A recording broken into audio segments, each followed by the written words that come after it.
What does the term Mother Nature mean to you? Makes me think of like our ancestry and like physically like the humans that we're related to, but then also like the landscape and like the ocean and how all organisms come from the ocean, and our oldest living ancestors are trees. The beauty of everything in life. Mother Nature. I guess I think of immediately the word nurture, which is kind of against, what nature versus nurture is. But it is something that is consistent and adaptive and constantly changing. Why do you think nature is often personified as female across cultures? I think partly because of the beauty, but also of the giving and more feminine, maybe providing for everyone.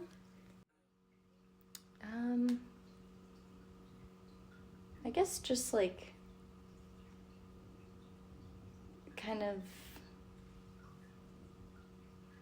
I just think of like birth and like how everything is like born onto earth, and then also like nurturing, like we technically like have all of the like resources and like elements that we need to survive, and we're taken care of with the air and the water and plants, animals. Maybe because of, I guess, like maybe the language used around it. Nature is often described as like beautiful, and like precious, and I guess like from a male viewpoint, like it is something maybe you do want to like protect and appreciate. And again, kind of going back to that nurturing aspect of things, nature is something that kind of takes care of us as humans. Do you believe this term upholds certain stereotypes placed onto women, such as caregiving and nurturing roles? I don't know if those stereotypes are like necessarily bad. I think it does uphold them, but personally, I don't see the earth as like a masculine force, I guess. Absolutely.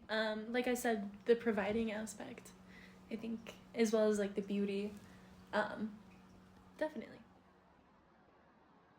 Yeah. Yeah, kind of back to what I was saying. It I feel like it's almost like stereotypical in a way of assigning maybe a gender to things, whether it be good or bad, or not the things, but to nature in general. Do you believe the idea of Mother Nature influences our attitudes towards the treatment of our environment, like the term itself? Yes. I mean, I think like our violation of the planet through like capitalism and like the ways that we exploit the planet is kind of like reflected in the ways that we treat women and exploit women. Yes. I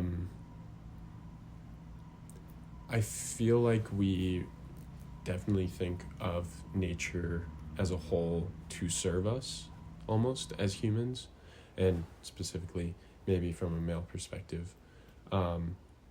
There's a lot of like selflessness that is ascribed to nature, and I guess it's not always on the forefront of people's minds. It's just something that exists. It's there. Do you think that there is a connection between the way we treat our planet and the way we treat women? Yes. I think it's definitely parallel too. Although it is everything and women are everything, derivative of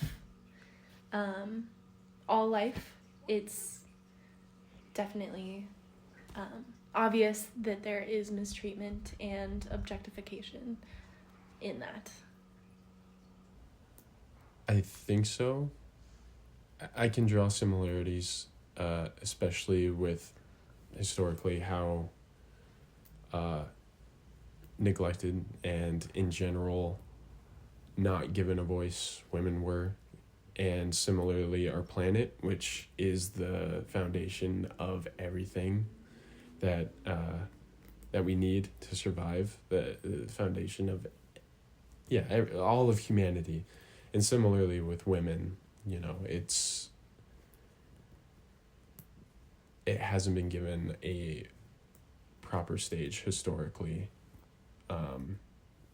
and not respected. Have you heard of the term ecofeminism? I have not.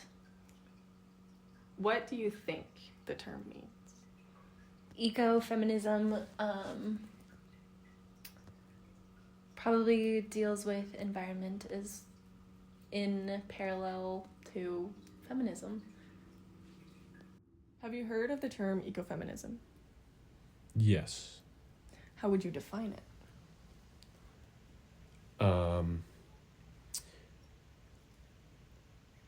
Going into depth, I guess, of how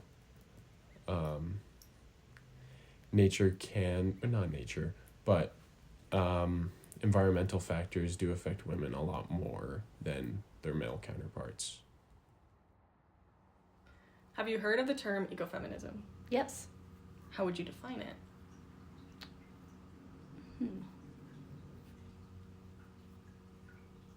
I guess it's like, I would define it as like an intersectionality of like the ways that we should be treating humans and people with uteruses, and also the way that we should be treating the planet. Just like kind of respect.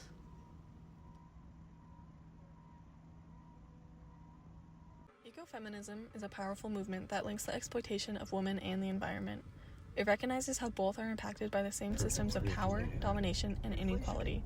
By understanding the interconnectedness of gender, ecology, and social justice, ecofeminism challenges the traditional boundaries that separate human rights from environmental concerns. At the heart of ecofeminism is the fight against colonialism, which has been a long source of both environmental destruction and the oppression of women, particularly Indigenous women. Colonial powers have historically stripped Indigenous peoples of their land, their culture, and their voices, displacing them from their ancestral territories and creating lasting impacts on both the land and the people. One powerful example of ecofeminism in action is the Land Back movement, which advocates for the return of stolen Indigenous lands to their rightful owners. This movement is not just about land, it's about restoring balance, healing the environment, and empowering communities. Indigenous women, in particular, have often been the stewards of land and culture, and the loss of these lands under colonial rule has caused immense harm, not only to ecosystems, but to the very fabric of their societies. Colonialism impacts can also be seen in the ongoing genocide and environmental destruction in Gaza. The Palestinian people, particularly women, face the dual violence of environmental destruction and displacement. The land has been systematically stripped of resources and natural habitats destroyed, while women bear the brunt of the violence and displacement. This ongoing crisis highlights the intersection of ecofeminism and colonialism. The struggle for land sovereignty, the fight for human rights, and the need for ecological restoration are deeply intertwined. Ecofeminism calls for a world where land is not seen as a resource to be exploited, but as a vital, sacred part of culture and ecological identity. The Land Back movement, along with efforts in Gaza, show us that protecting the earth is inextricably linked to the empowerment and sovereignty of marginalized peoples, especially women, and empowerment for all. The importance of ecofeminism lies in its holistic approach. Solutions that address both ecological and social justice issues, promoting sustainability, equality, and empowerment for all. It's a call to not only restore the environment, but to heal the scars left by colonialism and violence, ensuring that the health of the earth and its people thrive together in harmony.